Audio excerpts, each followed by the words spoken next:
welcome to my YouTube channel. I am Reneilwe Sehlake, also go by the name Reni. If you're interested in home decor that is very affordable without breaking the bank, creative home living, this channel is for you. So now, today, what are we doing?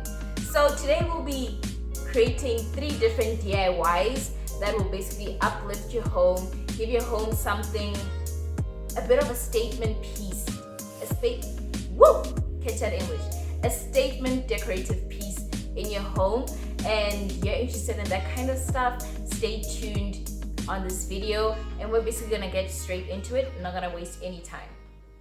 Starting with our first project, we are going to roll out our air drying clay. You can use whatever clay you're used to using. However, I only have access to air dry clay, and I'm just gonna roll it out using this wooden dowel. I don't have a rolling pin, but if you do have one, you can use that. Whichever one works for you, even a glass or an actual bottle can do. So I'm just rolling it out, making sure that I don't make it too thin. I'll say probably around ½ an inch thick. Because this is going to be our coaster. That's what we're DIYing. We are DIYing coasters, so we don't want them to be too thin. So using this oversized mug to mug out the coaster, I didn't push it all the way through because I do want the ends or the edges to be extremely thick. Alongside with like the center, carry out the same thickness to the end. Using my quick point, I cut it out and I'm just rolling out the ends just so I can give it a nice clean finish on the ends.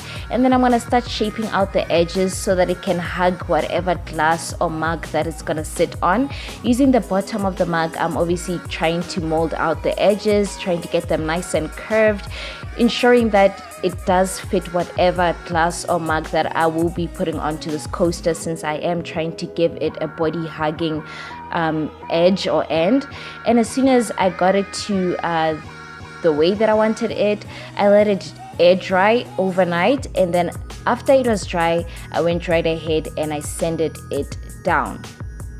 You will see that it's coming up soon. So I just want to be ahead so I can tell you guys, my sister is finally on YouTube. I will link her YouTube channel down below. It is so awesome. Her editorials are so great. Her channel is everything. Please do give her channel a check out, subscribe, follow, comment, and I have featured on the channel twice already, so go right ahead and do that. So moving on in my DIY, I let this air dry, sanded it down, and I gave it a nice clear coat from Rust-Oleum Clear Coat Satin Finish, just so I can protect my coasters, because obviously they're gonna experience a lot of water and all of that. Just to make sure that I protect my coasters, I gave them a nice clean finish, and this is what it looked like in the end.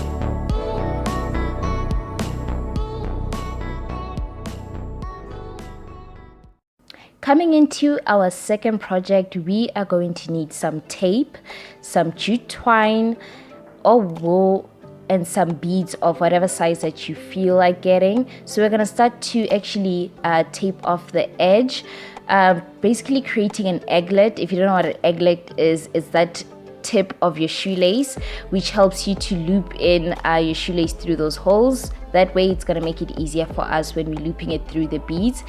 As you can see now, it's extremely easy for us to loop through the beads. And honestly, the length of these beads are determined by how many beads you add. So if you add less, the length, it'll be shorter. If you add more, it's gonna be longer. Whichever way you feel, you can work your way around this. You can add different size beads, be creative, however you want. You can paint them or get them already painted, or you can go for a simple clean look where it doesn't have any paint, it's just raw wood. So as soon as I was done beading this through, I cut my twine or my jute rope to size, but however we're not gonna finish it off there. You guys have seen me do tassels a couple of times, right, on my channel, so that's what you're gonna see me do here. So cutting it to size, I'm gonna grab one of my olden coasters in the house, use it to size up my the length of my twine. So if you want a thorough description of how to not twine, what's this, oh my gosh, I just forgot what it is. Please help, somebody send help. Tassels, yes, the size of your tassels will be determined by how wide or how small your cardboard is or whatever you're using. In my case, a coaster. I mean, this is a DIY channel. We make do with whatever we have. And as soon as I was done looping it around to the thickness that I want or desire, obviously if you add more loops, you're gonna get more thickness. If you add less, it's gonna be skinny or thin. Cutting an extra thread, I'm going to attach what the rest of what's supposed to be the twine with the extended rope that's at the end, so I can make it look seamless and look like it's one. And then I'm gonna take the extra rope and tie it around the top area. If I'm not explaining this really well, I will link one of my videos where I do a great job at explaining this. I don't know why I'm struggling today, but it is what it is. Anyways, I tied it off, and then I started trimming the loops at the end, cutting it off to make sure that all the loops are cut. And then after that, I'm just going to trim the very ends of it so that they're all uniform and to the same length. And then I'm gonna cut off the excess rope or twine that's on the sides, just so it gives it a nice clean finish at the very end. And we're just gonna repeat this for the other side off camera, but this is how everything looked like at the very end.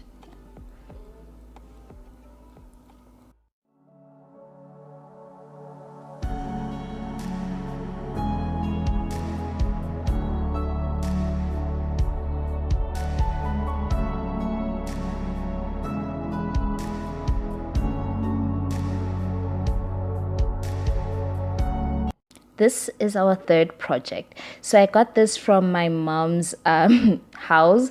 She didn't even know it was there and she was willing to throw it out. But I decided I can upcycle and recycle this and make it look fabulous. And this is what it looked like. A nice antique piece. So we're gonna need bicarbonate of soda, sponge, acrylic paint, and paintbrush. So we're gonna go with the heck of the bicarbonate of soda added to your paint to get the ceramic look. Starting off with some crack filler because you guys saw it was cracked, and I'm planning on doing a little something at the very end that I actually need this to hold up liquid or whatever, any product that is viscous, I guess. Is it what viscosity? Okay, liquids. Leave it there, Rennie. Don't try to be fancy. Let it go. So I just filled the crack with this crack filler, let it dry, and then as soon as it's done drying, I came into this with sponge, a damp sponge, to make sure that I wipe off the excess, because I do still want that crack not showing underneath the paint. However, I did realize that this part was actually a bit pointless because one, the crack wasn't deep enough where liquids were leaking out of it, and two, adding the crack filler and smoothing it out was just pointless because the thickness of the paint does actually clean that out. So adding some paint, I decided to mix up my own gray paint, and because I couldn't open my gray paint, I had to mix up the paint that I could open, stirring it up to the the color that I want. And then we're gonna add some bicarbonate of soda and stir that up to the consistency that we want. If you add more bicarbonate of soda, your paint is gonna be extra thick and extra textured. So I got it to where I wanted it and started painting my beautiful dish. This is like a serving dish. You can have hot food or cold food in it, whichever way. This is what it was used for before. So this information matters to you because of what I'm about to do as soon as I'm done painting this. So obviously I'm going all around trying to get through the nooks and crannies of this, trying to make sure that it's well coated. It took me 2 coats, and it was fully covered and I love the texture, but however I didn't want to end it over there. The sponge is actually to add a bit of contrasting color to it. Dabbing the sponge onto my dish or bowl, whatever you want to call it, I'm giving it this nice cement kind of look.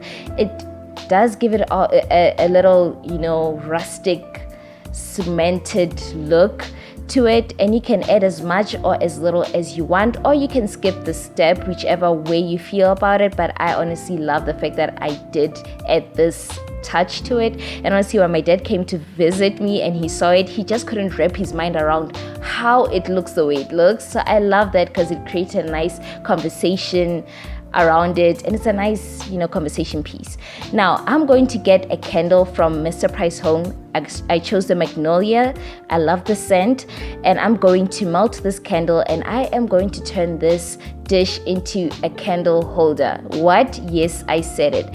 I honestly love the fact that I went this far. Honestly, you can just finish it off there and have it carry your remote or your keys or whatever, but I wanted to take it a step ahead and create a candle holder out of it. Melting my candle, making sure it doesn't boil, and also using this candle wick that I got from Westpac. But however, I dipped it into some wax and then let it dry, because that's how you make candle wicks if you're just making it out of cotton. Because mine was just cotton, I trimmed it to size and then I started sticking it down to the bottom of my dish. Honestly, I used some tape, but you can also use some hot glue. But however, you need to be careful with the hot glue, because depending on the wax that you're using, the burning temperature of the wax could actually melt the hot glue if you're using the hot glue. Using my kebab sticks, if that's what it's called, I'm basically having the wick lean against them, or hold up the wick, shall I say, so it stays in place for when I start to pour my wax.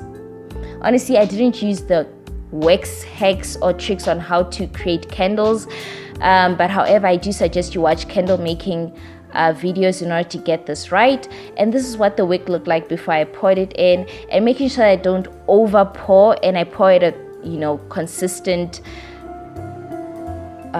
way, I guess, making sure that no air bubbles build up inside the wax, and let it dry and set overnight. And then now that it's dry and set, trim the candle wicks and you can feel free to use your candle.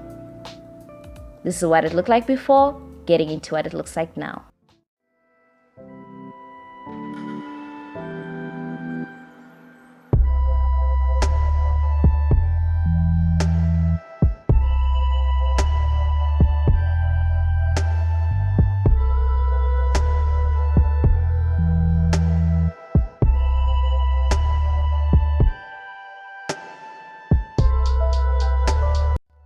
Those were our DIYs for today. Honestly, I am in love with them.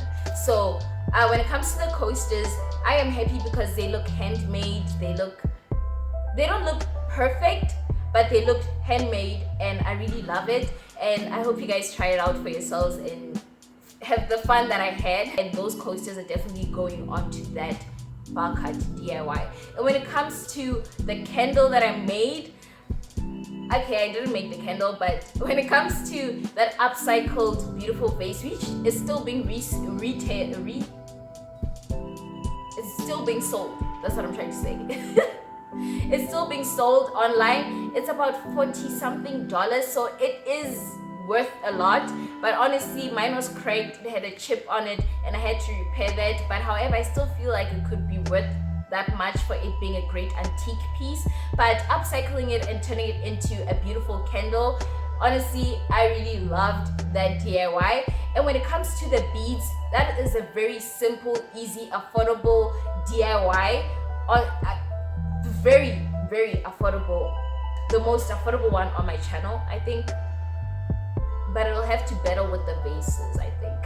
But it was very affordable, and it's something so small, and it's something so detailed that could add and uplift decor in your home. I mean, guys, I really love them, and I am considering actually creating a whole thing on my channel where I just DIY different kinds of beads, paint them and all that kind of stuff. If you're interested in that, or you think I should do it, comment down below. I'll be more than willing to try different sizes and like playing around with different patterns and colors and all of that on these beads.